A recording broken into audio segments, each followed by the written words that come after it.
Compartir con colegas que no pudieron estar presentes hoy. Bueno, es muy simple.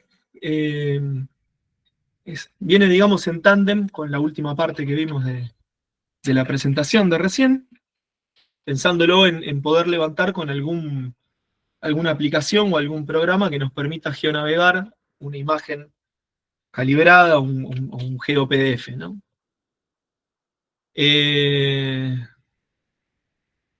Bueno, y yo digo, porque lo más concreto es no teorizar y sino ver con un ejemplo específico. Y digo, bueno, pensaba el otro día, bueno, ¿qué ejemplo tomo, no? Pues podría ser de cualquier lado. Bueno, y tomé un viaje que hice una vez que me resultó muy lindo, de un lugar que entiendo que está a mano, capaz que algunos de ustedes están, residen, viven en una zona más o menos cerca y le queda relativamente a mano, como para poder eventualmente descargar estas cartas que ya están compartidas en el Drive. Me estoy spoileando, pero están por ahí, si las buscan las van a poder encontrar, pero van a estar linkeadas a partir de esta presentación por si las quieren probar estas cartas mismas. Pero la idea no es tanto usar una carta que hizo un tercero, sino ver si nos animamos a armar algo, ¿no? Entonces decíamos, bueno, un ejemplo con el Nevado de la Cay, una montaña muy hermosa, bastante traicionera, pues muy punosa, suele haber bastante viento, bastante seca, un poco duro, un poco antipático a veces cuando uno sube el Nevado de la Cay, suele ser más difícil de lo que en los papeles debería ser o parecería que va a ser.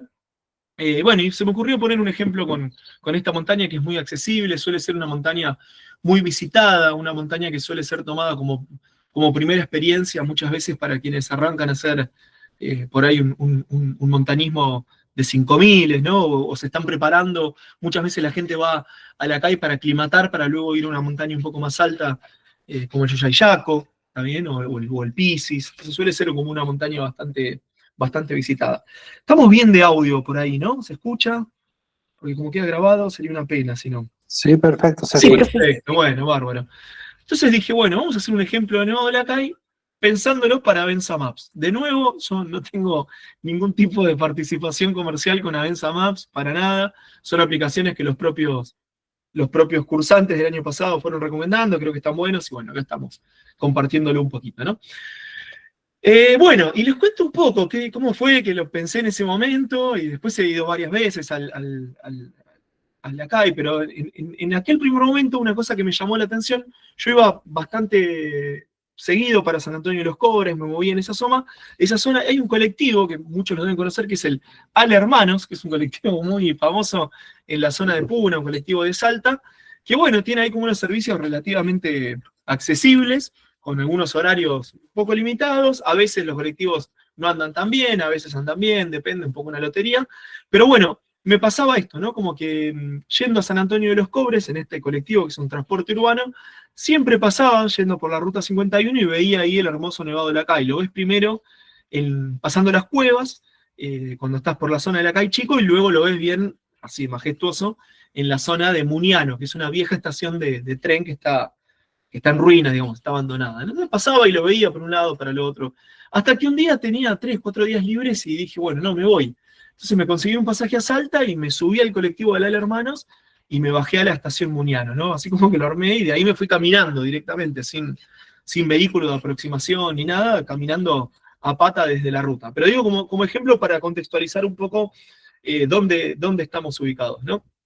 A esta foto saqué cuando se iba, aquella vez que se fue. El colectivo te deja al costado de la ruta, un poco en el medio de la nada, y bueno, y arreglate, ¿no? Y ahí estaba un poco el atardecer, era un colectivo que en ese momento llegaba a pasar por Estación Muniano a las 7 de la tarde aproximadamente. Bueno, entonces, esto del armado de la geocarta, para no irme por la tangente, que yo soy muy propenso. Bueno, arrancamos usando, por ejemplo, Google Earth. Podríamos entrar directamente con QGIS o con otras plataformas, pero vamos con Google Earth, que le estuvimos dedicando bastante tiempo en la clase pasada, y es un programa, digamos, es una forma de aproximarse a los datos, a los geodatos, digamos, yo siento que es muy intuitivo. Google Earth, al igual que Google Maps, no hace falta tener un curso encima, obviamente hay maneras y maneras de usar Google Earth, se le puede sacar más o menos el jugo, pero yo creo que cualquiera que se mete por primera vez y empieza a probar, va logrando hacer cositas, y creo que eso está bueno, por lo menos invita a seguir adelante y que no sea frustrante, ¿no? Entonces partimos de Google Earth. Bueno, y tomo un poco así como esta premisa, ¿no? Tengo la cima del Nevado de Lacay, que de dónde saqué ese dato, lo saqué de Wikiloc. Por ejemplo, ahí hablábamos recién en el corte de Wikiloc. Hay infinidad de tracks subiendo al Nevado de Lacay que tienen datos de Wikiloc, pero bueno, yo me conseguí el dato específicamente de la cima pensando en esto del balizado. ¿Se acuerdan que en la clase pasada decíamos, bueno, como propuesta pensar en el balizado? Entonces, este balizado es muy básico, tiene el punto de inicio y el objetivo principal. También parte del objetivo yo siempre siento que es ir, caminar, recorrer, acampar en la montaña, disfrutar un poco de ese entorno, ¿no? Pero bueno, Muñano es donde nos iba a dejar el colectivo, que es donde efectivamente nos dejó, y luego tenemos el objetivo principal, que sería la cima, la cumbre de este nevado, que tiene 5.750 metros aproximadamente, una altitud intermedia, ¿sí? Luego conseguí por ahí, también súper accesible, algunos de los tracks que hay un camino de aproximación, hay una vieja huella, una vieja picada que iba a una zona de mina, y hay unas ruinas de una mina, hay unos socavones incluso, con algún aparataje ahí tirado, con unos recintos. Entonces, esto, ¿en qué etapa estoy? Estoy en una etapa parecida a la que vimos en la clase pasada, ¿no? Nuestro balizado, nuestro armado de ruta. Yo acá lo estoy dando de manera simplificada. Quizá acá revisaría la ruta, me fijaría por dónde va. No lo hago en vivo porque tengo miedo que por ahí se traben los programas y que nos demoremos demasiado. Pero imagínense esto, bueno, le hago un zoom a Muñano, me fijo dónde podría armar la carpa, me alejo, voy a la zona de mina, voy viendo si cruzo algún río, algún arroyo, donde puedo conseguir agua, donde puedo no conseguir agua, me fijaría algunas cuestiones climáticas, ¿no? Voy armando un poco mi logística, ¿sí? Un poquito más adelante, lo que encuentro es un campamento que se le suele llamar Campamento Vega. Algunos le dicen las ruinas mineras, que en realidad las ruinas mineras no es donde se acampa, sino que son un poquito más arriba. Hay un viejo puesto ahí en una zona donde hay una gran vega que tiene unos chorrillos en el medio, que es un lugar donde se suele disponer de agua líquida todo el año y de buena cantidad de agua y de buena calidad. Entonces es un muy buen lugar como para montar,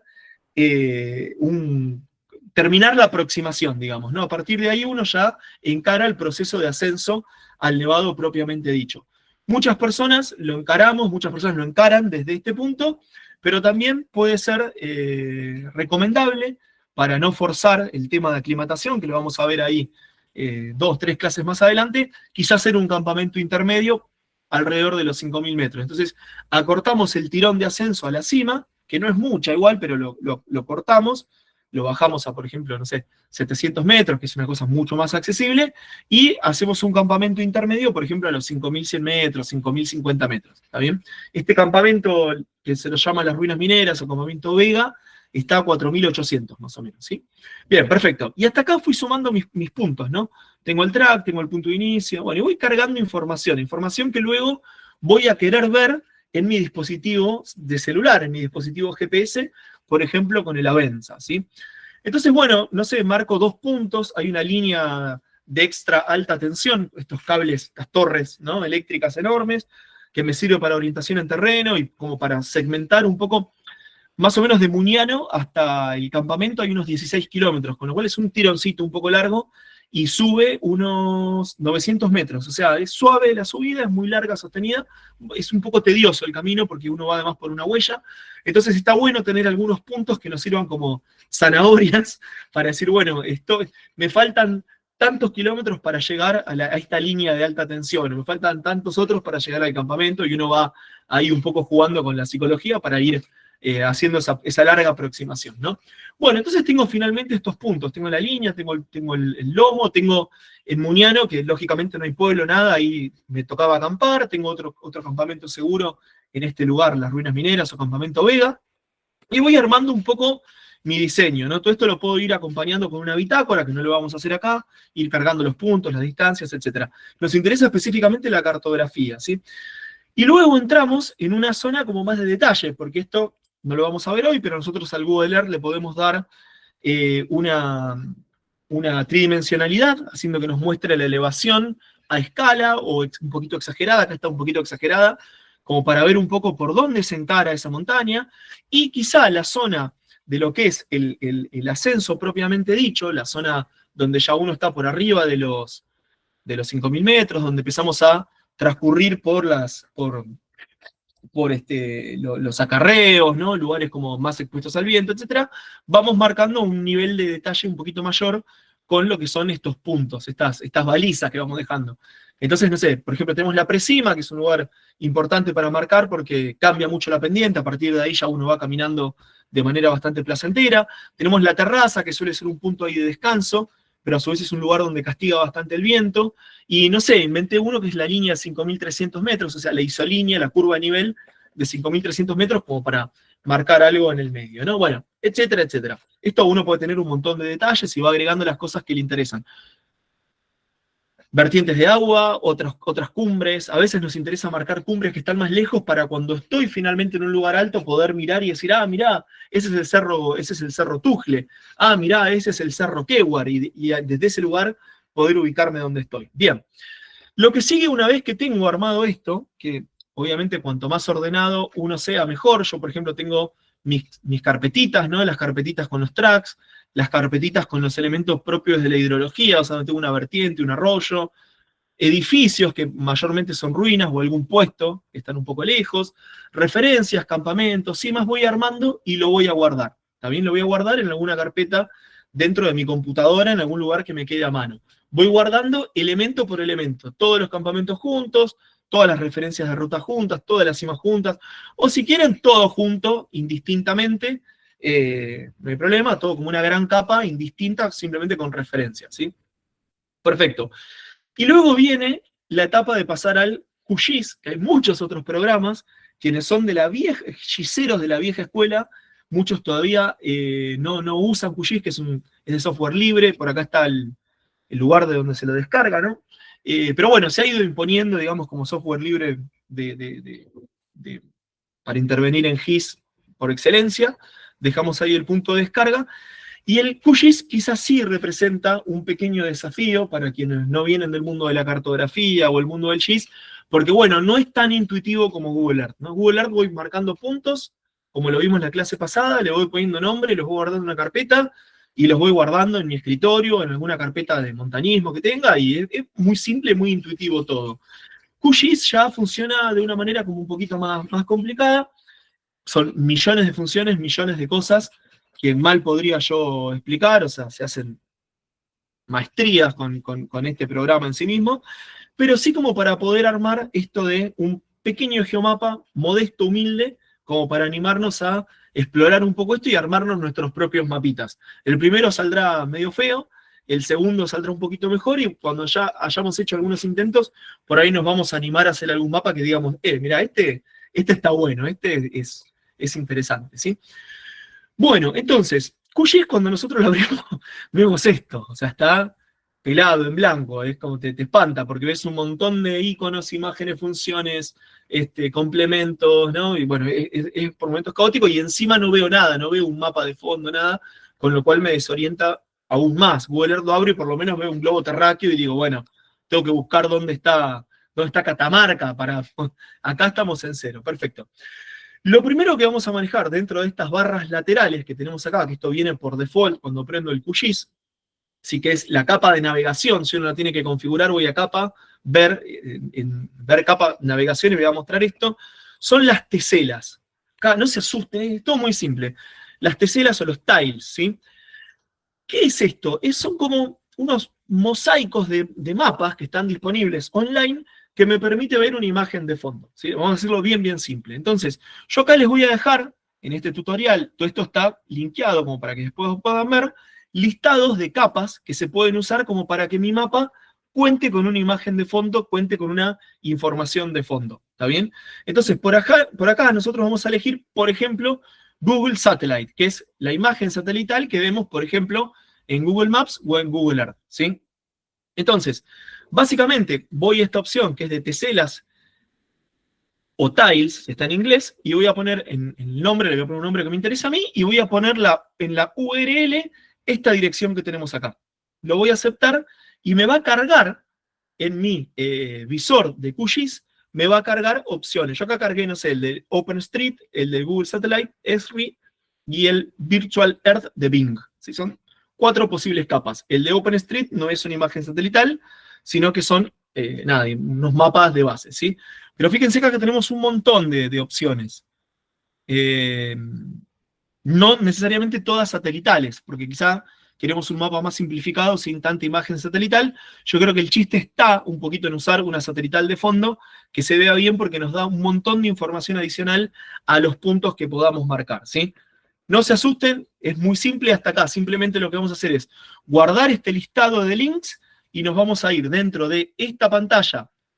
Cuando arranca, buscamos teselas X, Y, Z, ¿sí? O tiles, que en inglés puede aparecer con este nombre. Ponemos conexión nueva con el botón derecho, le ponemos un nombre, por ejemplo, satelital de Google, y cargamos donde dice URL, ponemos el dato. Y lo que nos va a dar es, cuando lo cargamos, nos lo va a permitir mostrar en el mapa y vamos a tener una imagen satelital de fondo. Por ejemplo, la de Google Satellite, o por ejemplo, la de Bing, que estoy viendo acá.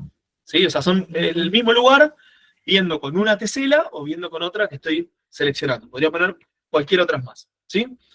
Queda grabado, después lo chequeamos, pero para no demorarnos tanto más.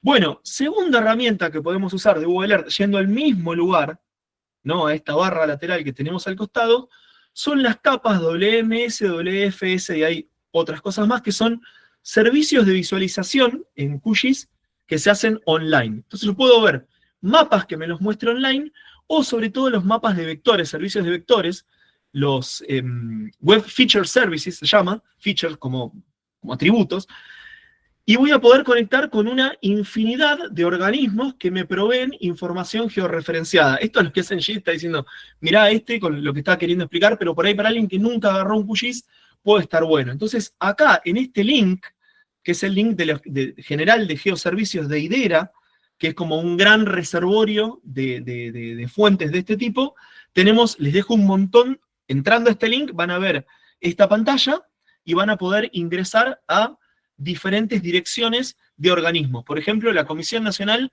de Actividades Espaciales o la Comisión Nacional de Actividades, a ver, ¿qué otro tenemos? Subsecretaría de Telecomunicaciones. Bueno, hay un montón de bases. La más interesante es la del Instituto Geográfico Nacional.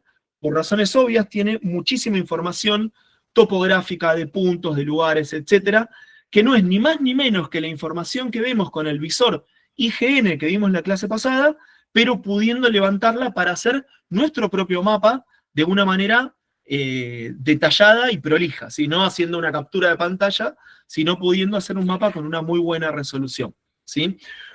Lo mismo, ponemos el nombre, cargamos la URL y nos va a dar la opción, por ejemplo, acá estoy viendo lo que me carga del IGN, hay un montón de elementos, no sé, acequias, acueductos, aeropuertos, aeródromos, afloramientos, antenas. Uno tiene que ir viendo qué información le es de interés, le es útil realmente para el tipo de trabajo que está haciendo.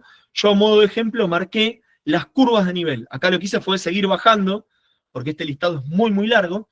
Bajo hasta curvas de nivel y pongo añadir capa al proyecto. Lo mismo hicimos con la imagen satelital. ¿Está bien? Cuando cargo esa capa al proyecto, me muestra estas curvas de nivel. ¿Sí? Que no las tengo que inventar yo, sino que las tomo prestadas de manera gratuita del IGN, por ejemplo. Puedo marcar un montón de otras cosas más, ¿sí? Cuando marco las curvas de nivel, bueno, me está mostrando una información adicional que puse a modo de ejemplo como para construir nuestra carta, ¿sí? Bueno, y luego viene lo esencial, que esto de las curvas de nivel lo podríamos obviar. Yo creo que lo importante es poner una buena imagen satelital de fondo. Estas curvas de nivel podrían no estar, igualmente este mapa me está dando mucha información, pero luego viene lo importante, que es levantar nuestras capas que creamos en el Google Earth, por ejemplo, levantarlas dentro de este programa, ¿está bien? Lo que vamos a hacer es ir a esta opción de capas vectoriales, lo vamos a seleccionar, estoy haciendo muy paso por paso, como si lo estuviera haciendo en vivo, pero con la ventaja de que no se traba haciéndolo así. Bien, me va a mostrar, me va a abrir una ventana emergente y voy a ir en estos tres puntitos, voy a buscar mi carpeta donde guardé esos archivos de Google Earth, voy a abrir los archivos de Google Earth que necesite y los voy a cargar. ¿Está bien? Acá están los mismos, esto es literal, o sea, lo tengo ahí en alguna carpeta, las capas que fui armando, lo fui armando yo de manera ordenada, los campamentos por un lado, las cimas por el otro, las curvas de nivel por otro lado, los edificios este y el otro, para poder ir cargándolos de manera separada. Podría cargar todo junto, no hay problema, lo voy a visualizar todo con los mismos dibujos, digamos, ¿no? Bien. Y voy cargando uno, cargo otro, etcétera, etcétera, hasta ir completando la carga. Y lo voy a ir visualizando de una manera más parecida a lo que por ahí uno intuye que necesita un terreno, ¿no? Entonces, yo acá, ¿qué fui cargando en estas capas? Bueno, cargué el pico principal del Nevado de Lacay, que tiene 5.750 metros, cargué otros picos secundarios, el Cerro Navaja, el Cerro Blanco, como se lo llama, el Acay Chico, un peñón, que se le suele decir Cerro Mesa, hay un pico al oeste. Bueno, fui cargando algunos picos, como para que me ubiquen en las montañas. Cargué el track, que me tomé el trabajo de ir diseñando, que es esa línea punteada en amarillo. Cargué algunos posibles campamentos, el Vega, que veíamos antes, cargué un campamento intermedio a unos 5.100 metros, cargué un campamento dentro del anfiteatro y luego tomé el campamento base que se suele usar para ir a la calle Chico, que está entrando por la zona de las cuevas. No importa si no conocen la zona, lo importante es esto, fui cargando, habiendo hecho el análisis y el trabajo fino y cuidadoso y, digámosle, paciente, ahí es donde está el grueso de la inversión de tiempo en Google Earth, luego fui levantando estos puntos, ¿sí? Quienes hacen GIS, estás diciendo, bueno, y después le cargué un montón de información adicional extra, ¿sí? Le cargué puntos, le cargué referencias de terreno, le cargué lugares donde hay hielo, donde hay neveros, que puedo conseguir agua, donde hay vegas, donde hay vertientes, bueno, muchísimos puntos más, ¿está bien? Que me van completando mi mapa. ¿Necesito toda esta información? Por supuesto que no. ¿Me interesa tenerla? ¿La quiero tener? La puedo tener. ¿Me alcanza con un mapa más despejadito así? O incluso solamente con el campamento, la cima y el track, perfecto, no hay problema. Cada uno puede ir armándolo acorde a los intereses que tenga, ¿sí? Yo creo que tener referencias en terreno está bueno, pero no es imprescindible. Quienes hacen GIS me estarán diciendo, che, pero estás haciendo trampa, porque cuando vos cargás las capas, importás estas capas vectoriales, en Google Earth no se ven así. Acá ya están cargándose con, no sé, los picos son como unos triángulos celestes, entonces me ayuda a imaginarme que es un pico y el campamento aparece en verde. O sea, está tuneado, digamos, ¿no? Está como un poco trabajado. Bueno, eso puedo no hacerlo y simplemente voy a ver puntos con un icono muy simple, un cuadradito y nada más. Con eso alcanza, como para primera prueba creo que alcanza. Cuando quizá uno ya esté más en confianza y se anime, lo que va a hacer básicamente es darle doble clic a estos elementos que van apareciendo acá en nuestro visor de capas y voy a poder cambiarle el icono, por ejemplo, voy a poder ponerle los nombres en las etiquetas más grandes, más pequeños, voy a poder jugar un poco para que se entienda con la estética, ¿sí?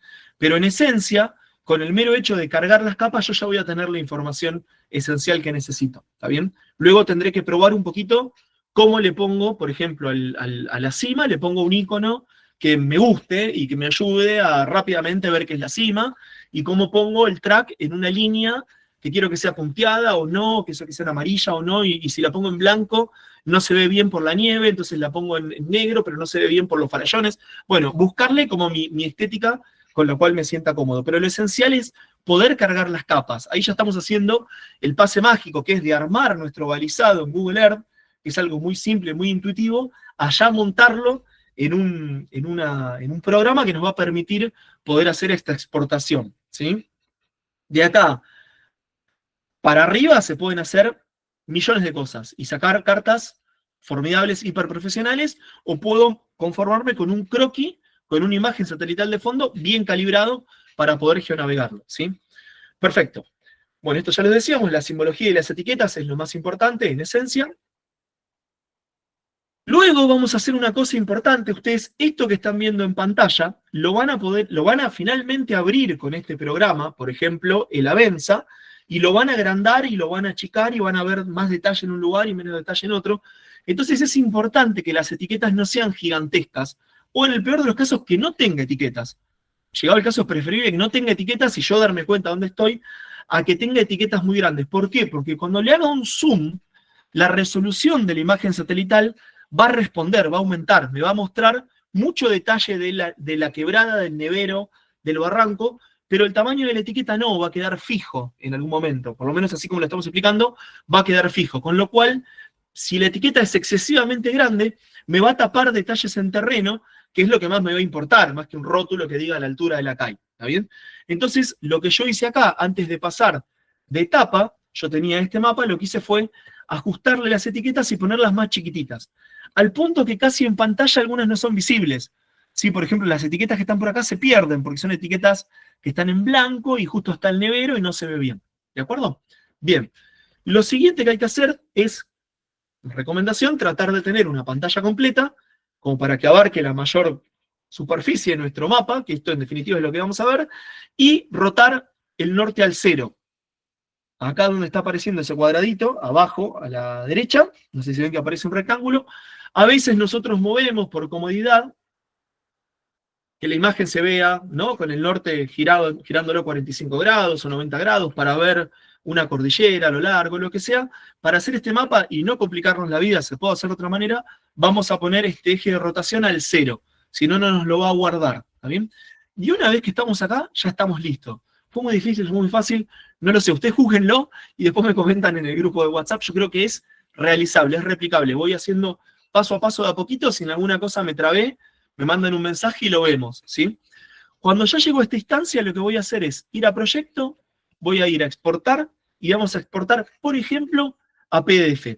Podemos exportar imagen, que está arriba, ¿está bien? Pero, o a CAD, ¿está bien? Pero para hacerlo simple y no complicarnos, exportar AutoCAD o imagen, vamos a exportarlo a PDF. ¿Qué es lo que nos va a hacer? Bueno, lo exporto a PDF, me va a salir esta opción. Lo que tenemos que hacer muy importante es darle una muy buena resolución. Acá estoy poniendo una barbaridad, son 2000 píxeles por pantalla, o sea, es de mucho detalle. Obviamente va a ser un PDF pesadito. Este pesó 70 megas más o menos, es pesado, pero no tan pesado, creo que realmente vale la pena.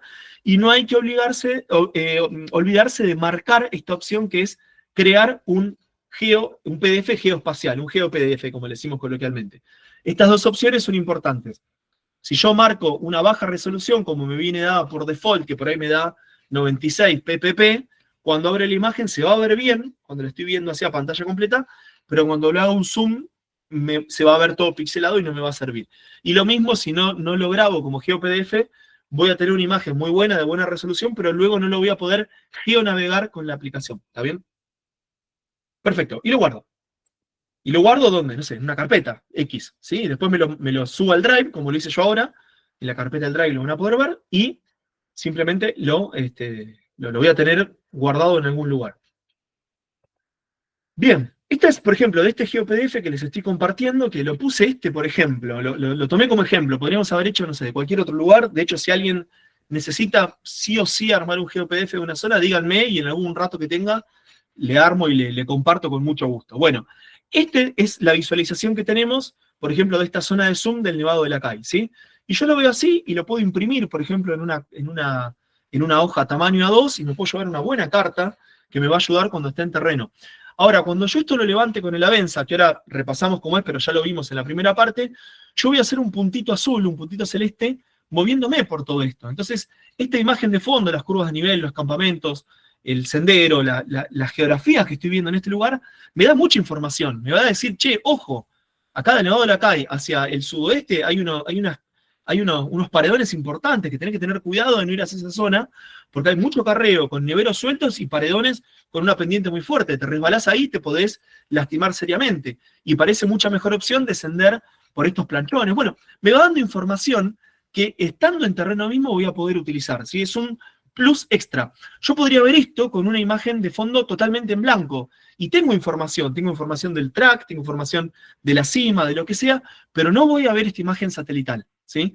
Que con este proceso la voy a tener disponible en mi celular, aún sin tener señal de Wi-Fi, aún sin tener datos de telefonía móvil, ¿sí? Con la sola condición de haberlo descargado antes y poder hacer la carga estando en terreno, ¿sí?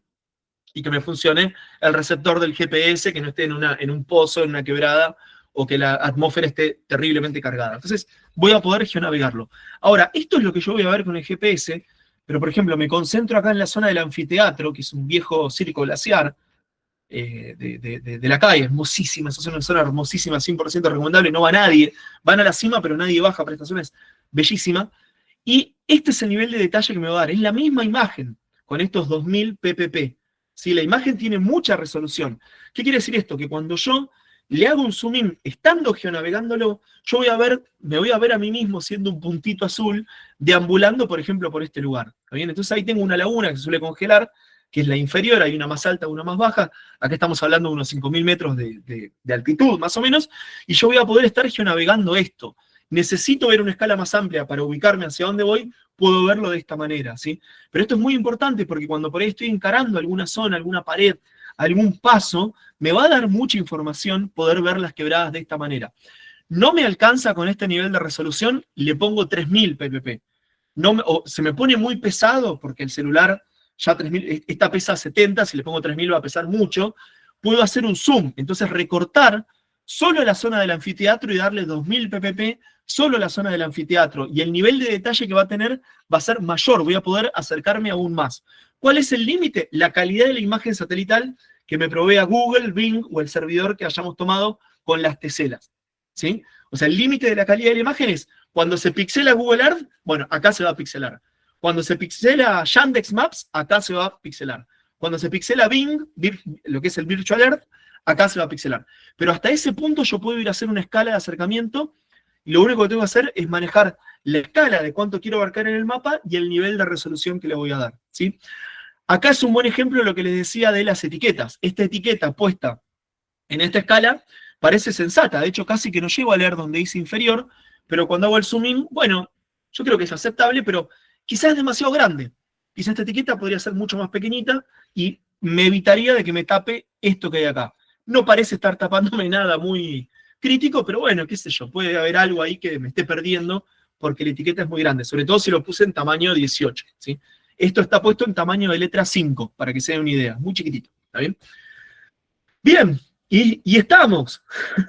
No hay mucho más que decir. Luego viene esto, que es la carga. Entonces, yo tengo mi GeoPDF o mi conjunto de GeoPDF, lo voy a guardar en algún lugar que resulte accesible a mi celular, por ejemplo, un drive, o lo puedo cargar con el cable al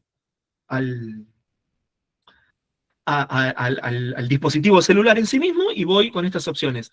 Descargar o importar mapa, voy a hacer clic ahí, me va a decir la opción de obtener desde el dispositivo, cargar desde el dispositivo, lo busco en la carpeta de mi celular que lo haya guardado o desde el drive y procedo a cargarlo y automáticamente lo va a empezar a importar y lo va a adaptar. Y lo voy a ver en mis mapas, de hecho este lo tengo cargado ahora, hice una captura de pantalla ayer, hace un rato, voy a ver esto.